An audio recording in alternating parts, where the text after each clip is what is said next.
dwarf tayo mga lodi ngayon. Dahil malalang gasolina, kailangan natin magbike para makatipid naman tayo. Mas maganda dito sa bike, ang gasolina mo, tubig lang. So matagal-tagal din kasi akong hindi nakapag-bisikleta. Kaya kailangan pagpawisan naman tayo ngayon. Kaya naisipan ko ngayong araw na to magbisikleta papunta sa aking trabaho. Ngayon pala ay araw ng Biyernes, 7 ng buwan ng Hunyo. Time check, alas 9 ng umaga. Let's go mga kapatid. Nandiyan ka na.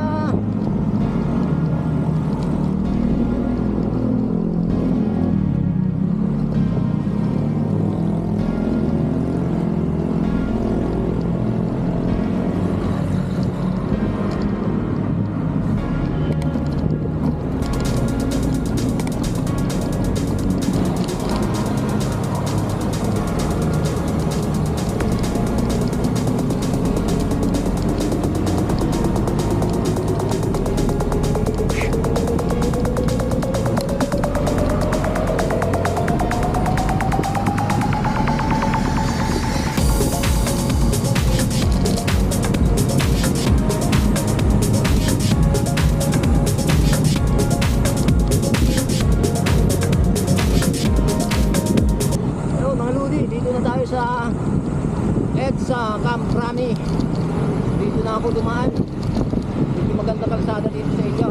Isang para po sa C5. C5 daming lumak-lumak.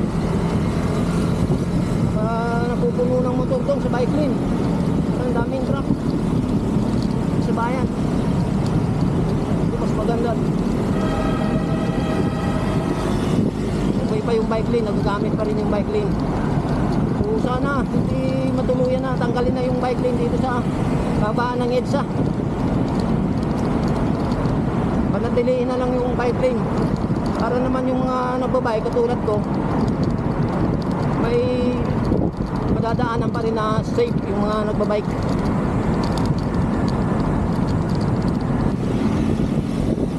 Nasipan kong magbike para magpawisan naman. Matagal na tinga, kailangan tunawin natin yung mga kinain nating mga mamantika. Tignan natin kung anong oras tayo makakarating sa Makati. So umalis ako doon sa Marikina alas 9. Baka mga isang oras lang natin tatakbuhin ito. Bibisikletahin. Kasi minsan mas mabilis pa magbisikleta kasi magmotor eh. Lalo na pag sobrang traffic. Minus gastos pa. Wala ka pang gastos sa gasolina. Ayun, tuloy-tuloy ang pagbabike sa EDSA. Nandito na pala ako sa Green Hills EDSA.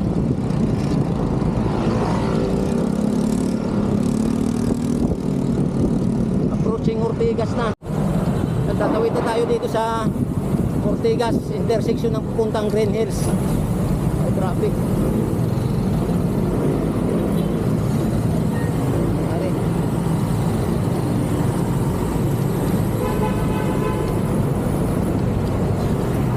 Ito, obstruction din to. Nangyari.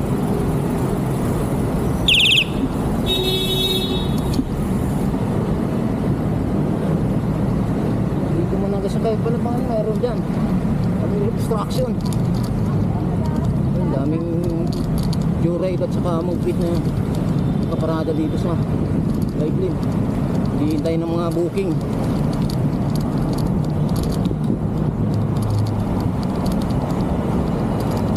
Daming obstruction dun sa harap ng POA ah. Kaya mayroon dun.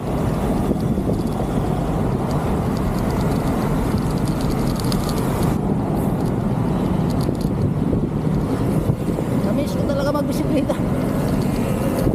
Almost 1 month niya nakapagbike ah.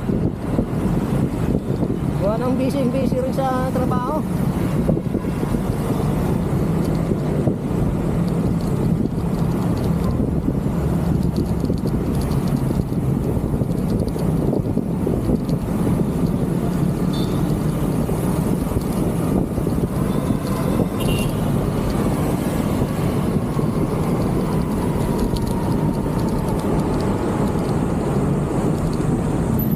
approaching Ayala na po tayo.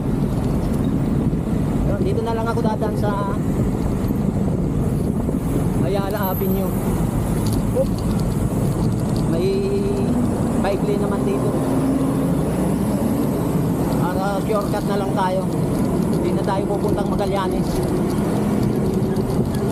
Magrurupino na lang po ako papuntang Pasong Tamo.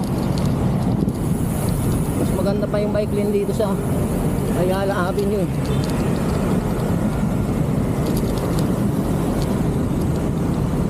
Kasi dito mahigpit sila sa bike lane. Bawal talaga yung motor dito, inuhuli nila eh.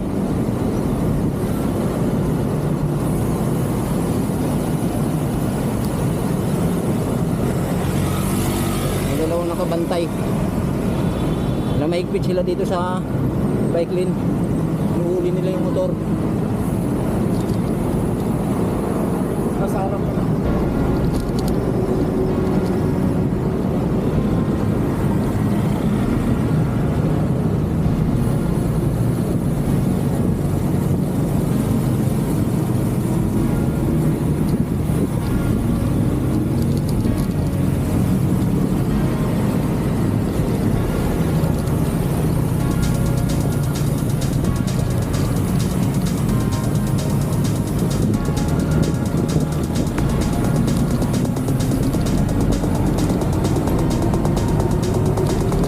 Dito sa Ayala. Wala ang kamotor-motor sa bike lane.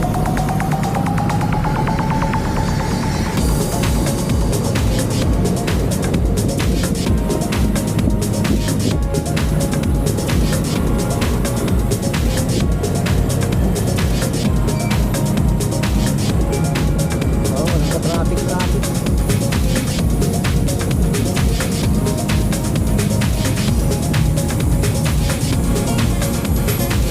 Dito na po tayo sa kahabaan ng Ayala Avenue. Ang bilis lang, 30 minutes, nasa Makati na. Tatay papasok din sa trabaho siguro ito si Sir. Sir, good morning.